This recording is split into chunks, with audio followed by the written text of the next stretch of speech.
So Maria, you are telling me something about one very famous event that everyone will hold one for themselves where in their absence. True. Yeah. Hiyo ni bash. Lakini ya huko. Lakini ya huko. Yeah. Leo kuna group flani niko ya Ocha. So December tulipatana nini. So leo niko na mavijana flani wameanza kuuliza ni aje. Sijui ati mnapangaje story ya Easter. Oh God. Nikashangaa. Dude, it's just January. Like, can you chill? Yeah. Hata siku reply. So I told someone, niaje, ebu ongea na au mavijana wadogo. Juu kitu tu wanafikiria ni sherehe. Yeah. Nikamwambia hii ni mazishi. Nikafikiria hii ni mazishi ya Yesu by the way. Seriously. Mshaanza kupanga bashi. Yeah, imagine. Mazishi ya Yesu juzi tu amezaliwa, sasa funeral yake mshaanza kupanga. Listen, can we just cross the Valentine's bridge first? Yes. Then. Oh, there's a bigger bridge. Yes. Then we can talk about Easter. Yes, please. No, but I believe everybody's familiar with the story about Edwin Chiloba. May his soul rest in peace. Yeah. I don't know. I've and correct me if I'm wrong, but I feel like when people start pouring, I'm not saying don't do it, but I feel like when something is highlighted, like in this scenario, Chiloba's case, because it was such a high profile case, the fact that it was so highlighted, and that was the moment when people felt the need to start expressing and outpouring love on social media. I just found that a bit, I don't say fake, but let me say weird, because in some of the screenshots that I saw, like this guy is like, it's like he's the one who kept trying to show love to these people, but this love was never given in return. And suddenly the minute he died and you know it's publicized, that's the minute you feel like, okay, this is a time to give your love back to this person. That's one. Hiyo ndio inaitwa kule kupatia mtu maua. Giving their flowers when they can't smell them. Nonsense. That's a case in itself. But the main issue that I have now is the fact that you went on this rampage to express the way or human rights or is this, is that, is the third. But when this man needed to be laid to rest, you were no show. Walisema mazishi wasea wakuenda. Nobody. Mabeste. Nobody. Actually, I was very surprised. Ati Pretty Vishi is the only person who went. Nani huyo? She's some TikTok influencer and I don't even think these guys were friends. Like she's the only one who went. Like mabeste wake yani watao. No, this I don't even think this chick is his friend, but she went for the funeral. But the people who are writing epistles and PDFs on Instagram and everywhere, you literally were a no show. Ndio wanawaambianga kaa fiti na wasee wako waocha. Wale majamaa unaendanga hivi shags unapata tu wametulia hapo mahali nini. Wasee hawatawahi hata kitu yako. That's true. Whether good or bad, by the way. Fiti, ama ikuwe ni mulo, ama ikuwe ni nini, ama ni nini. They're always they there. Will always pull up. That's true. Sisi ndio tunashiba shimo. Weka huko tu. Imagine and expecting nothing in return. Ama marafiki wako watao hawajui kushiba shimo. It's crazy. Honestly, it's very sad. Hawezi hata tokea. Wazee huku wanangojanga tu yani hiyo time. Ama kitokea it's a road, that's a road trip plan. It's a proper one. Kwa kina Maria kuna msiba, kuna mtu amepass, umeambia mabeste wako ni aje, niko kwetu tuko affected na familia. I'd love you guys to mpange mjue venye mnaweza kuja to support nini. We send off our loved one. Wanasema ni aje, umesikia story huko kina Maria? Inakuanga ni wapi? Ni nani ashaienda huko? Hakuna. Number 1 tuanzie. Yes. Ni nani atamwambia tutumie pin? Pin inatumwa. Guys, tunaendaje? Sisi tuko na gari yetu alafu hata imejaa. Nyi tafuteni yenyu. So tutakuwa gari ngapi? Gari 3. Okay, sawa. Nyi tuongozeni juu nyi ndio nyi ndio mko na pin. Nyi ndio mko na pin, so tutafuatana. Tutumieni in case mkienda mbele yetu, tutafikiana tu huko mbele. Stopovers ni wapi? Watu watafika huko cha kwenyu. Kama ni mbali, watafika huko after. Sasa mko pale kwa chimo. You're being lowered. Funny enough, they might not even arrive. Yeah. So many accidents 'Cause- usually take yeah. place. Or number 2 Because- is mazee uko ni mbali mazee tumetry tulitry tulifika cha muhimu ni Yeah. na tukafika tukiwa hata mavitu wanafika hapo after umerusha mchanga nini uko na vumbi huku nini wanakuja kwambia pamoja bro pamoja sasa anatea mbaya spirit iko kwa mwili literally spirit si wine spirit iko kwa mwili Na, it's- anakwambia iza jo pamoja bro si ni life lakini lazima tutoke mapema jo turudi tunataka tufike mapema kidogo unasikia ruma kuna watu wamechafua mbaya hiyo kwa local yenyu la haula ghafla binvu wazee wanabaiwa mbaya hapo hiyo logo yenyu wanauliza kwa nini it has never been seen. Yes. In history Heavy spenders are in the vicinity. Mwenye hiyo wines and spirits hiyo local mpaka ameanza kutumana mastock tunusu tumeisha. Unajua kwa hizo nini za ocha the most expensive mzinga inakuaga nusu ile nusu ama kama ni mzinga utapata utapata KC hivi Chrome ikienda sana Gilbis ya tao hivi so zimeisha wametumana the nearest town pikipiki ziletwe buyers wako mtaa mbaya watu wanavuruga wewe tu uko huko kwenyu unalia uko huko umetulia mood iko a cloud somba uko tu kesho kama Mungu wako pande yao ndio utaona ni aje tulifika fiti jo napigwa na hangover mbaya tulikuwa na kadere tulifika poa wengine wenye hawana mavitu masuara zinapenuka kwa mabarabara yani kuna tu masuara mingi yani ama wengine walikuwa wanichukua nganya huku nganya ya kweni ya Ronga ama ya wapi waliingia nayo dere na yeye amezoea kupiga tu lap tao Ronga wapi mumemuingiza huko Muranga kwa milima nyaye mmempiga nusu ndio mjibambe na yeye mko huku kwa makona basi you know it news. Story breaking news hizo mavitu za matanga zinakuanga na maswara zingine that's true no but on the flip side I don't know how do you guys feel about this thing of like somebody passes away and that's okay let me not say that's the moment for you to shine but I just find it very cringe to post like anyone who's passed away and the first thing I do is post it on my Instagram or post it with like long captions especially the long captions. That's what I find very cringe like for what hiyo ni upuzi si upost siku ya birthday yangu no for me it's why ni ile tu ni masinema tu masinema re because I feel like such moments should be so intimate and those are memories that are supposed to be with you.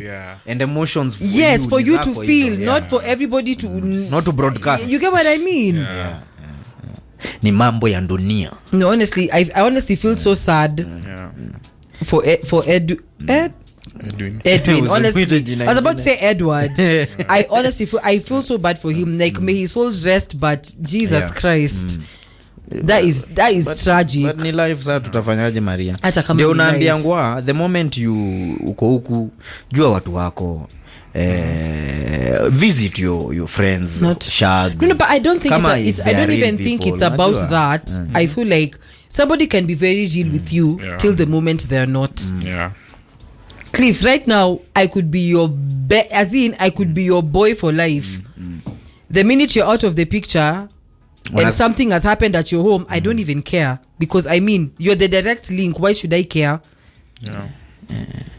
I think ni ujue tu watu wako keep your circle small and real juu sasa wale watu unategemea cause unajua pia watu wengine huko ocha labda umeambia watu venye uko na maarifa au venye uko na jeshi ingine strong alafu kitu ifanyike Maria kwani ile jeshi wale marafiki zako awatokei nini ama nile jeshi ya who killed Captain Alex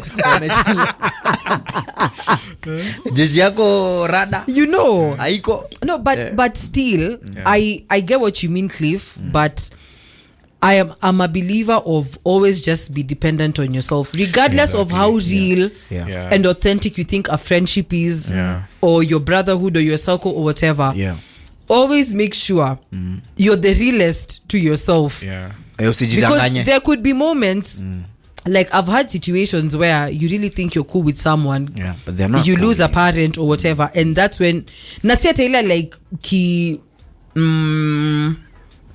how can I put this, like Imadara or whatever, but people just show you how, Ayuko huko. you know, Yeah. like you cannot, like you can literally do, you can't rely on them for forget even financial, like even emotional, like they're just not dependable in any shape, way or form. And the moment you depend on them on such, umeumia. You get what I mean? Umeanza kusema umerudi, umeanza kuweka ma status.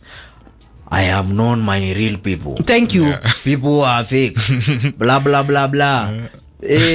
Appreciate You where get, you are appreciated. and also you say those things because you have expectations, and one thing people need to understand is some of the things that you do, that's how you're tailored. Yeah. That's how you're tailored, sorry. You cannot expect the things that you would do on a normal day that the next person will do them for you. For you, yeah. Just because Kevo mamake amepass, you would go to his shags and you'd do everything in between. Don't expect if yours was to pass away that Kevo would do the same for you. True. And that's Never expect. And you avoid so many disappointments. Exactly. Unaweza kuwa hivyo utengeneze group ama group itengeneze. Imagine you're adding people and people are leaving as you're adding them. Yeah. Unione hapo farewell so and so. Nachanga hii ni group gani tena nimeongezwa. No, kwanza you wait Eh. to see ile message itaingia kwanza like hi guys, so this group is for, before you know it left. Alafu ana left mwenye ameambiwa akitype. Anaandika guys where are we living? Just wait. Kwa nini hutachikwa na depression? You get what I mean? Yeah. Kwa nini utaanza Be- kukasirika ovyo ovyo? Expectation when it comes to friendship, Zero. even family. Yeah. Expectations are what breaks and hurts a lot of people.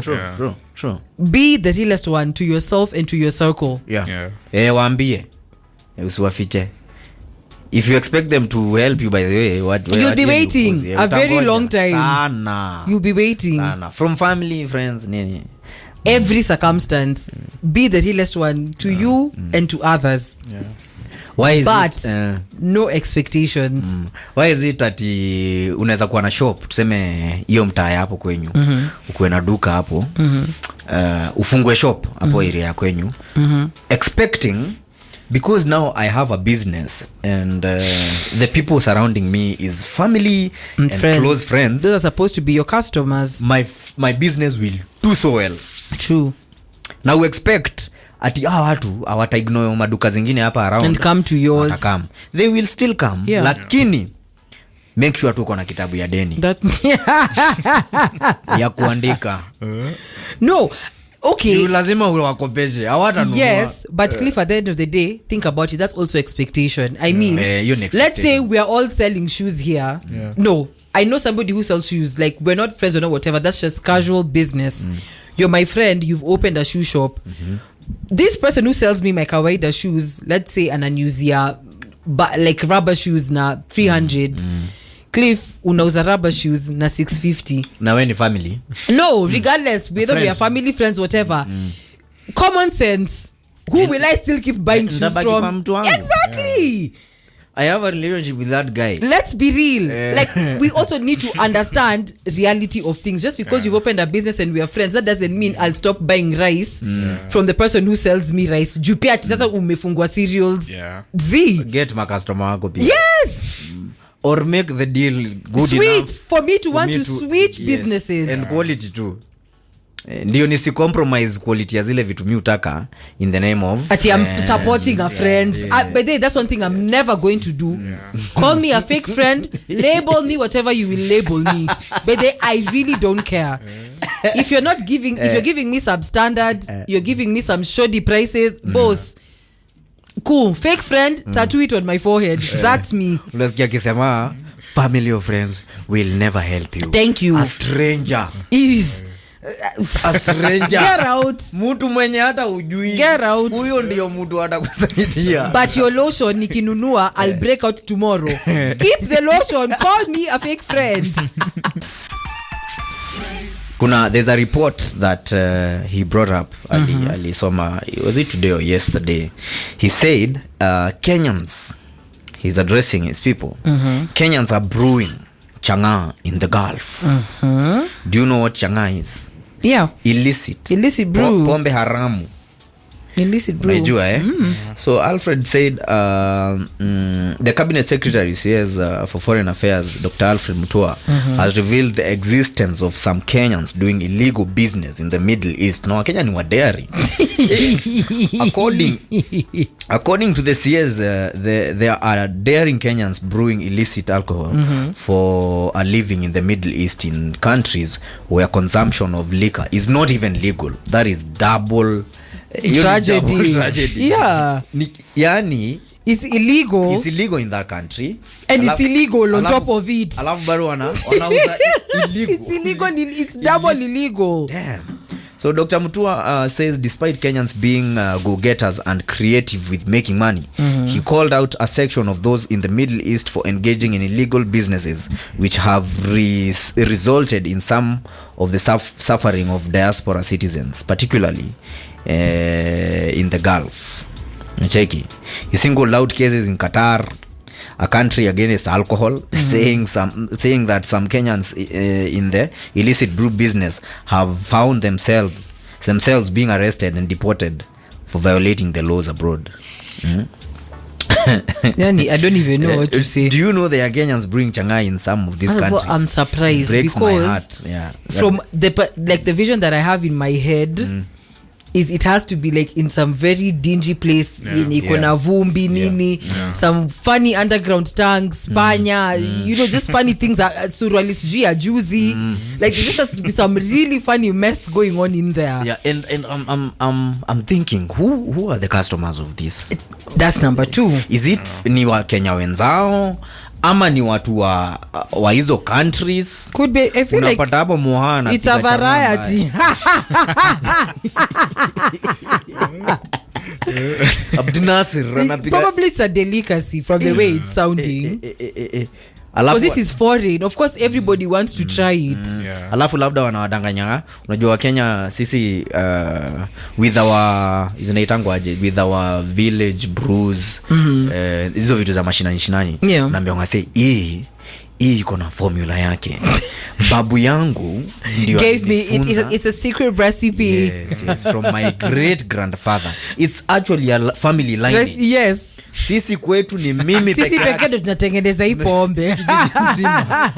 Kuna mtu mwingine. Anyone who wants the supply, I make it. Na inauzwa. Muratina nini, sasa hii ni chang'aa, unasikia? Chang'aa ni ya Kisii sana, Western, Busa. I feel like it's everywhere. Chang'aa pia huku iko. Busa ndio ya Western sana. But I feel like the only difference is the way they are brewed. Yeah, that's the difference. But you know, now that we're even talking about it, you know, this one time in high school we tried to make our own booze. Yo. Brewery. Maria.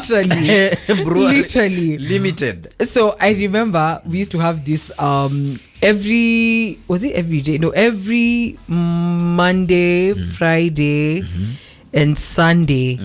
Because those are Monday and Friday actually, because those are the days we used to eat githeri. Yeah. So we used to be given oranges. Okay, these oranges were, let's say, they were oranges, like they were more lemon than orange. Nile machungwa ijaiva. I know, najua hizo machungwa. So we used nikakali sana. Very. Yeah. So we used to get those. So there's this friend of mine we used to give them to. Apparently she used to know how to, because she was Taita, so she really knew how to brew these things like properly. Actually nilikuwa nangoja useme hiyo formula ni ile titration ya chemistry.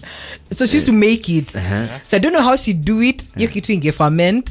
So Sunday, by the time mnenda enter, how long did you use to take? Honestly, nobody even used to ask questions. As you just knew tumempelekea machungwa. Sunday lazima kukwe na pombe. So yeye ndio anaokota machungwa zote. No, we used to give them. So you have your orange. You take it to her, so you know. Sunday uko na kashare. Yes. Sunday inafika, sijui ataitwa wapi. And by the way, I don't know if it's because you really believe that she's done something, but honestly, it used to have a kick. Damn. There was a kick in those oranges. Na alikuwa anaweka nini? Sijui. Nobody used to question. Wow. No one used to question. But we just knew ilikuwa kwa chupa and there used to be something alafu amezifinya ndani, sijui amezifanya nini. But when you take it, yeah.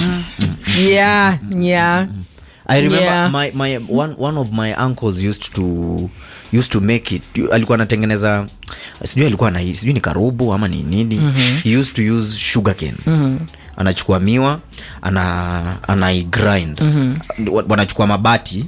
Mabati inapigwa na msumari, inatengeneza kitu kama grinder. Kama unajua ile grinder ya ile ya great carrots. Wanasiaga miwa mbaya. So miwa ikisiagwa hivyo inatoa maji nini. Hiyo maji inaongezwa sijui sugar. Okay, it's already sugar. So unaongeza sukari juu. Sukari nyingine, alafu inawekwa ile that muratina plant. Inawekwa ndani alafu inafunikiwa mahali na ferment. Hiyo kitu drink with course. Hivi. Even us used to have a fizz. It literally used to have a fizz. Unasikia you're like yo. So ukifika point unakunywa hiyo kitu, ukirudi home utajulikana tu ile kitu umekunywa. Yeah, it's definitely something. So mkikula pesa ya diaspora huku, uchungana. Unakula pesa ya mtu wenyu jua amechangamka hapo huko Middle East, amepika changa yake soft, ameuzia Waarabu huko, anatuma hapa, anatuma maziwa. wewe una stand nayo Gemini, wewe unaingia unakunywa mama ten huko uko na fulus mbaya, unasema tu shots ile lori the car with the bottles, dorime ni wewe tu. Shout out to Cliff in the building, spending $1,000 pesa ya changa. Mabauta wamekuheshimu, ni pesa ya changa ya Middle East unakunywa. Speaking of pesa ya Middle East, there's a mother, a Kiambu mother who sent over 2 million Kenya shillings to her daughter from Saudi.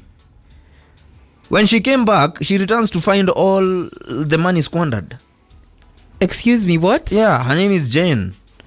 Jane tailored in Saudi for 9 painstaking years, hoping to make her life and that of her son, a 25-year-old and a 25-year-old daughter.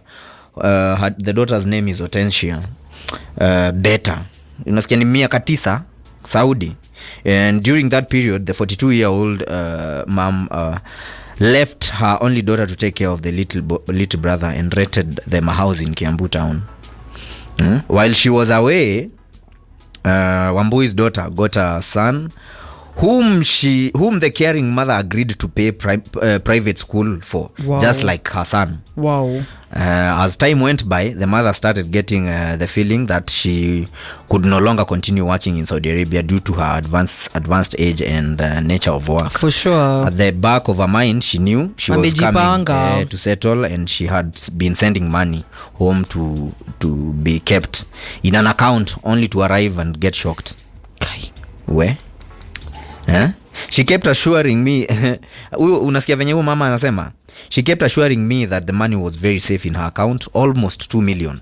When I came back in December, I realized she looked very worried and disturbed. Upon investigations, it dawned on her that her daughter had been living large with the money and treating her friends. Gang. Even worse, she recently she took a car on loan and put a deposit of $500,000 and signed an agreement that she will be depositing 62,500 every month. But let me tell you, damn, kila mtu anajua the extent they can push their parent. Wacha nikwambie, kuna mzazi you would not even dare use their 5 shillings change from the shop. Alafu usikie kuna boyfriend hapa ako involved. I'm not surprised. According to her, the boyfriend advised her to take the car and park it, which she did until the Mazda Demio was repossessed. The company told Wambui to deposit 380 for them to give back the car. So no car, no money, no nothing. Kila mtu anajua mzazi wa kuletea hiyo ujinga, because I am telling you for a fact, wako wezi change. Listen, I will not say that, but my parents are not stingy or mean, but there is a very clear boundary of borrowing and taking. Neza chukua 200, 500, 1,000, that's fine. Yeah. Excuse me, 2 million, are you mad? Yeah, 200 zimeenda hivyo manza. and it's hitting so many from diaspora that guys, 2 million neza chukwanga thao ndogo ka 1.5 madhe akose hata You know. ngiri 30 ama 40 Hey, yaziko. no, that's still extreme. Akikosa hata kakumi sawa, but at least it's over. It's Ulitumia over pesa. time. You get what I mean? Na niko sure huo dem hata ile pesa walikuwa wanatumiwa kuna ile yenye ilikuwa inawekwa yao ya matumi Of course. because of the little brother. Yes, and her son, from what I'm understanding. Yeah, the son.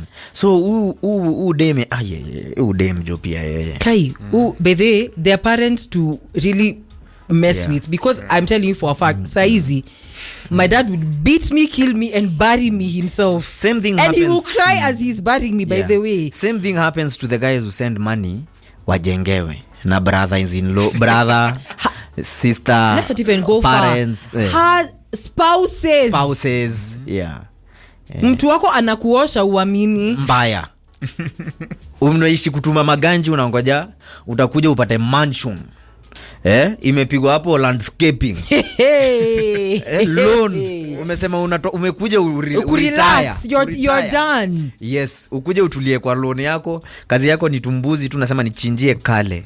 Unakunywa supu na pilipili supu moto. Pole. Ukipanda upstairs ukiangalia view. Ukifika. Kazi ni Instagram views. Ukifika. Unapata material mahali zilimwagwa. Ndio vile. Nyumba ile yenye uliwacha ndio bado iko. The land was even sold. Yeah. Forget that. Imebaki tu hapo hiyo choo ya hapo kwenye. No, I don't even know why I'm laughing, but honestly, Yeah. for a 23-year-old to squander 2 million shillings. Yes, that's a lot. And it's not like you're suffering. It's not like you're in dire need of this money. Yeah. That really says a lot. Chop my money. That really says a lot. But so the way society and social media is moving, people will do anything. It's the Instagram pressure. Inafanya jo maziwa inakaa ndio. Acha nitajua tu venye nitaitumia. Ni maziwa ya madhe ata understand. No, and then also that means you literally have no respect. Yeah. Do you know how don't care you have to be to say, you know what, I will squander this money na kuna mali utanipeleka. Na boyfriend pia ni duanzi fulani. Kubwa sana. Fiat proper. Yeah. Because I don't even know what to say, but honestly, shame. Dunia itadili Big na shame. malipo ni hapa na madhe yako around. Sasa wacha tuone tutakula nini. Na yeye bado ni mama sasa.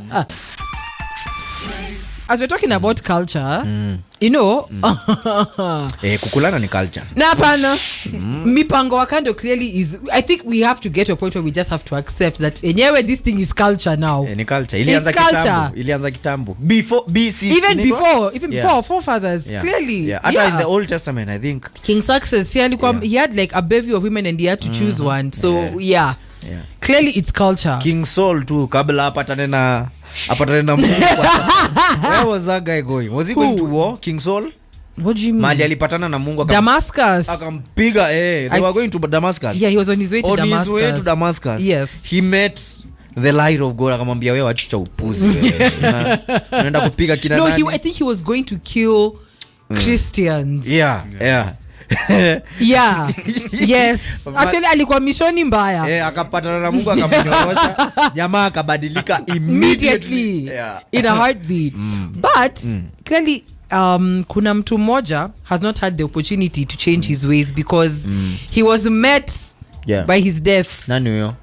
I think his name is Titus Minor. I believe everybody is familiar with the story of this guy who was with this babe kwa the Titanic dam Apo Juja. Yes, tall, it's tall. Just after Kimbo. There. So I believe everybody knows the story. Like I think they're kailingia kwa the dam and they died. So the wife of this guy has just spoken. Amebonga. Yeah, she's broken her silence. Mama. I'm surprised. Wife kwanza. Amesemaje? So she says, my husband left home for work on Monday morning and we spoke in the evening at around 7 p.m. For work. He said he was in Juja for a business meeting. I asked what he would want for dinner and that was the last time we spoke. So baadaye she tried to reach him and he was unreachable, which was very unusual because he's always accessible. Yeah. So she says it was on Tuesday at around 2 p.m. when a friend called her akamwambia in the Kimbo police station ndio akapata. The husband, demise yes, has passed away. So yeah, apparently this I didn't even know there's a place called Titanic Dam. Apparently it's a chill spot. I didn't know that. There's a big chill spot there. I didn't know that. Travis. Ujaenda huko? I didn't know that. It's a big dam. I think it's owned by the government. Okay. But sasa around it kuna watu wako na mashamba. So what they've done, they've wametengeneza recreational centers like gardens. There are several gardens around. Ziko mob, ziko kadhaa, ziko more than I think 4 or 5. Yeah. So wase huenda wana chill, wedding photo shoots zinafanyika pale, video shoots sana za gospel. Unajua zile ngoma za gospel za forget even ogopa. Ni nani wapi? Ni walevi. Nani mwenye ugomvi? Hizo sasa ule uwe macho ndio hizo. Ule uwe macho. Nini siku za mwisho. Mke mwema anatoka kwa Bwana. Mmeomba. No, I feel like most Kikuyu videos kama aina a water body. Yeah, it has that to. video is not a video. Na kama ina slow motion when it starts. Lazima akimbie alafu apeleke slow motion. Kama kuna slow motion it's not a Kikuyu video, please. Na shot ya kwa stairs kwa mansion fulani kama ameshikilia glasi ya Fanta. Bas ama amescot juu ya mawe. It is not a video unless it has that. Yeah, so ni kuna hiyo place iko na hizo recreation center mob. Okay. Yeah, well, it's a beautiful place. True. Okay. Till I see it, I can only believe what you say. Yeah. But then she says that so any of course people of course instigating and asking mama mwenye alikuwa na yeye who's that. So she says although I don't know her, I believe the woman who was with my husband that night was a friend. Indeed. He had so many friends because of the nature of his business. That's an understanding wife. Acha nikwambie. Mad shout out to this woman, by the way. I will only commend her for one thing, her wisdom. From her statement, Yes, I will commend her for her wisdom because right now the way women are, we're very cutthroat. We don't take nonsense from anyone. And of course, especially with such a situation in public, it's only right for you kukashifu bwana yako. Ingekuwa ni mtu mwingine angesema alikuwa anafanya anakuanga nilimkanya. You get what I mean? Yes. The fact that she went in public and decided not to air her dirty linen, I will commend her for that. Not only for her image but even for her late husband and for the woman who she doesn't even know. Probably anamjua but humjui. Lakini wanaume tunapitia mambo mengi. What do you mean? How did this turn into wanaume tunapitia vitu nyingi? Unajua hiyo ni ajali tu. Ni ajali. Ya kujitakia. Haina kinga wala kafara. Hii ni ya kujitakia hii. Bana ni ile tu ni swara tu. Dude, why would you go on your escapades kwa dam? Unajua ni adventure. Sasa labda ni ile handbrake kidogo kusahau. But unajua anything could happen. Nyoka inaweza toka sijui wapi kumehaga. Like there's so much that could happen. Kulana kwa msitu pia ni fiti. Hapana. Unajua movie, unaona movie nini? Lakini movie mingi za horror zinaanzanga hivyo. Exactly. Have you watched Wrong Turn? No. Inaanzanga hivyo. Watu wanaenda mahali gari na spoil, wanaamua let's walk and find help. Na hivyo ndio kesi wanaingia mahali wanaenda ni watu wawili watatu wanne wanakufa one by one nyuma wanakiskis hapo kidogo wanasikia kitu imepita ni nini. Did you hear that? Wanasema is okay, wanaendelea. No, we're in the bushes. I think it's just the wind. Just the wind or some animal. Wanapita tena kidogo kimoda inatokea inawamaliza hapo na hapo. But so ni easy escapades too. You have planned to come calmly, then you go. Imagine you went as you were coming. Very sad. Really sad.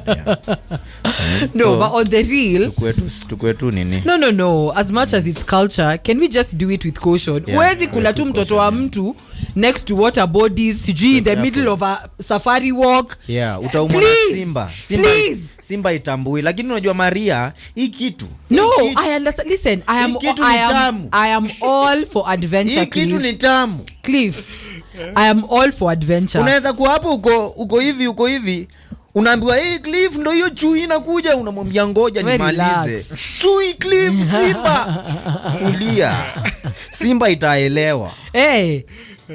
until you're Niko pale breaking Game Park. uko Trace FM breaking news. One man identified as Clifton Nganga ameumwa na succumbed simba. to injuries. we. Please, it's not necessary. Yeah. I am all for adventure, but please with caution. Yeah. Mi kwanza vitu hizo adventure na lazima ni make sure security iko. For sure. For sure. Na kama kuna adventure unaangalia your safety. Yeah. Kama uko sawa. Yeah. Just caring for yourself. For real. Remember there's tomorrow. Kumbuka that is not the last time you want to come. True. You need also to come tomorrow. Yeah. And tomorrow is coming. True. So no, but the flip side, babes, see, that's the nature of his business. Make sure the business is now under you. Unajua kitu moja hatuelewangu hivi. Keep pushing. Unaona sasa mtu tu akinini akienda hivyo. Ule mbebe kama ni mbebe miangi hivi ni nini. Watu watamon tu 1 week, 2 weeks, 1 month. Unazikwa. Alafu mama wanasema kwa mazishi watu wanasema tutasimama na mama. No, but let me tell you, Cliff, if the second month, that month mama ameolewa. Sindio. No, but for this situation, baby, even if pull up to that funeral with your side husband. Hapana. I will haunt you. Pull up. Excuse me, you've been haunted enough. No, siwezi kubali. You've already been haunted enough. Wherever I will be, whether it's heaven or hell, naambia Mungu ama mwenye ako in charge. Nipe tu dakika 10 every day. Just give me 10 minutes every day to bother this woman. Ni deal tu na watu kidogo. Wananibeba ufala. Hapana. Hawata waniheshimu. I am pulling up. Siwangoje hata kidogo tu.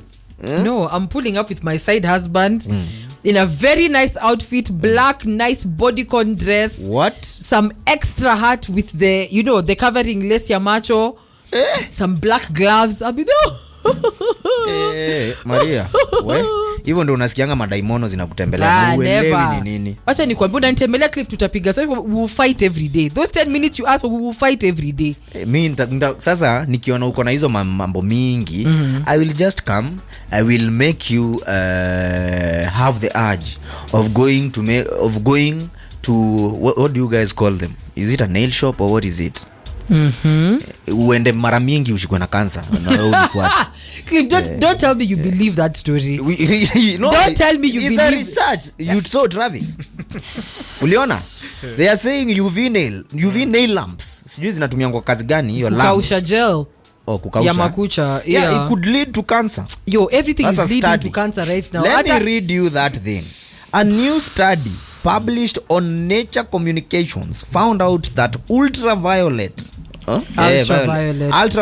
UV nail polish dryer nail lamps typically used for gel manicure can kill cells and lead to cancer, causing mutation in cells. Unasikia hiyo ni research.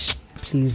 Last we saw that exposure may cause mitochondrial dysfunction, which may also result in additional mutation.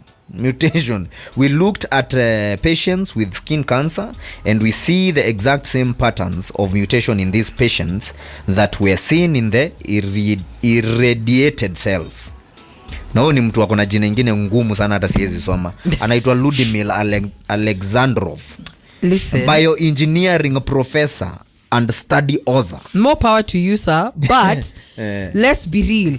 From the minute when we started having all these climate things and we were being told, ozone layer, imetoboka, sijui nini. Didn't they tell us the sun can give you cancer?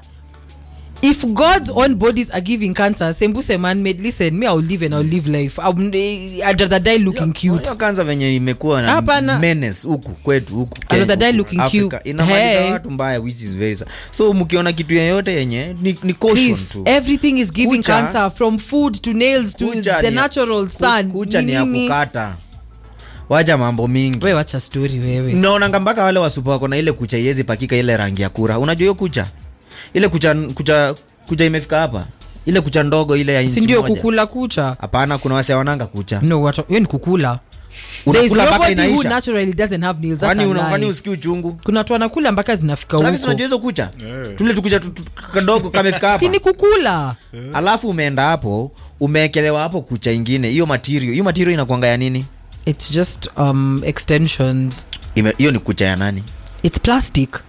Ni plastic. Yeah. Sasa sikia, hiyo plastic inawekelewa hapo, umewekwa glue huku chini, imeuma kwa ngozi, alafu umeingizwa kwa hiyo UV lamp, ichome ile plastic ikichomeka na ile gami ikichomeka, kuna mambo inafanyika pale. It's not burning, it's ngozi drying. Yako itavuta. It's burning, yote it's ni kuchomeka, drying, bora not moto. burning. Moto iko involved. Hakuna moto. UV. It's rays, Yes. not heat.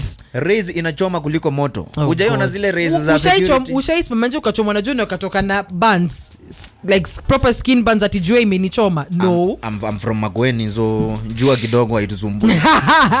Umeizoea. Ile jua kidogo inaweza tusumbua. What's the hottest country in Africa? Ni wapi kuna jua sana hizi? Egypt. I think North Africa is North Africa, the hottest places. Yeah. Hata huko tunaweza survive. Yeah. Is it? Vizuri sana. Sawa. So guys, just be cautious True. Urembo gharama. Yeah. Kuna hii mambo ingine pia ya zinaitwa aje hizi za macho? Ni eyebrows. The Eyelashes. There was some study about eyelashes too. Ati inaitwaje hizi nini? Kuna hiyo kitu inapakangwa kwa eyelashes. The bonding glue. Yeah. Pia hiyo iko na mambo yake kwa macho. Listen, Cliff, hakuna kitu aina. Naona. By the way, urembo. You live, but live cautiously. Remember, you have been forewarned. Kaeni Nasharo. Wewe wacha kutusumbua. Team kienyeji ya Maria. No. Ni nini? No. Wacha masinema mingi ya makucha. Hapana. Hizo kucha unakulaje nazo ugali? Very well. Kulaje nazo chipu? You worry about yourself. Wewe kula venye unakula. How I'm feeding is none of your business. Is it beauty or are they weapons? Yeah, look like attack weapons. You look like a tiger ready to pounce. Kifanyia mtu serious. Tujichunge, tujiangalie. Facts.